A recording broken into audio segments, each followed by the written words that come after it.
Cross voting के डर से बौखलाए अमित शाह, नायडू के करीबी पर कर दी छापेमारी, दे दी खुली चुनौती। तो क्या उपराष्ट्रपति चुनाव में क्रॉस वोटिंग से भाजपा या मोदी सरकार नायडू को जो है गिरफ्तार करने की तैयारी कर रही है?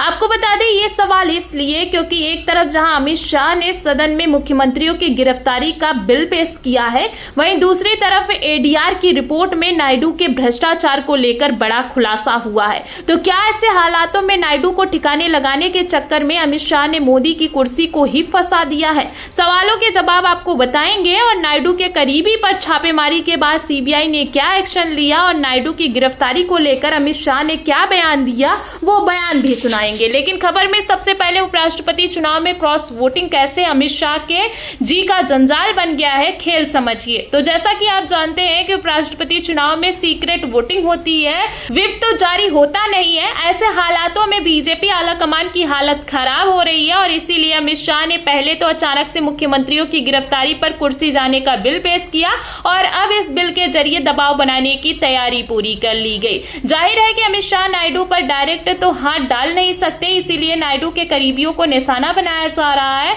तो कैसे नायडू वर्सेस शाह में उपराष्ट्रपति चुनाव में खेल पलट गया है, खबर भी मौजूद है। खबर आप देखें, हिंदुस्तान के है, इसमें लिखा हुआ है कि अनिल अंबानी की बढ़ी मुश्किलें, सीबीआई ने दर्ज किया क्रिमिनल केस, कंपनियों के शेयर धड़ाम से हो चुके हैं। तो आपको बता दें कि अनिल अंबानी नायडू के बेहद करीबी हैं। दोनों की दोस्ती में अडानी और पीएम मोदी की तरह पर्देदारी नहीं है। खुले तौर पर दोनों एक दूसरे से मिलते हैं, मंच साझा करते हैं, एक दूसरे के बेहद करीबी हैं। लेकिन फिर भी अनिल अंबानी पर सीबीआई ने छापेमारी की, चार्जशीट दाखिल हुई, एफआईआर दर्ज हुई और कभी भी गिरफ्तार करने की तैयारी पूरी कर ली गई है। और ये कोई आज का केस नहीं है जिसके चलते ये खबर निकलकर सामने आ रही है। तत्काल एक्शन हो रहा है। आपको बता दें कि यह जो है 9 से 10 साल पुराना केस है, जिसकी फाइल को गृह मंत्रालय ने पहले तो आगे बढ़ाया, फिर मात्र 24 घंटे में छापेमारी से लेकर एफआईआर तक की प्रक्रिया को पूरा कर लिया गया। मतलब सिर्फ 24 घंटे में इतना बड़ा एक्शन हुआ, इतना तगड़ा एक्शन हुआ कि पूरा का पूरा खेल पलट गया। क्रोनोलॉजी समझिए दोस्तों, पहले अमित शाह ने सदन में बिल पेश किया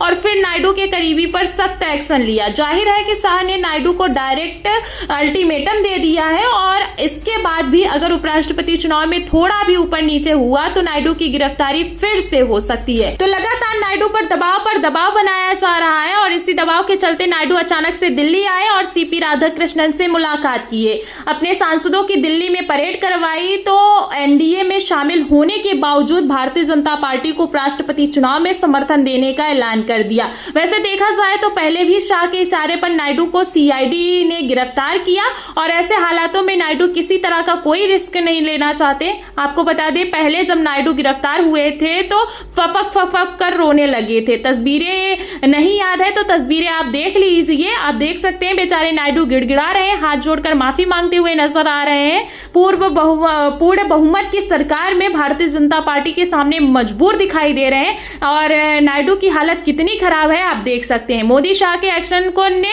नायडू को एक तगड़ा झटका दिया। बेचारे बीच प्रेस कॉन्फ्रेंस में रोने के लिए मजबूर हो गए। अब क्या एक बार फिर से वही कुछ होने जा रहा है और क्या एक बार फिर से मोदी सरकार जो है, मोदी शाह ने पूरा प्लान तैयार कर लिया है? क्योंकि उपराष्ट्रपति चुनाव में अगर बीजेपी हारी तो सिर्फ राष्ट्रपति पद नहीं हारेगी, बल्कि मोदी की कुर्सी जाना तय हो चुका है।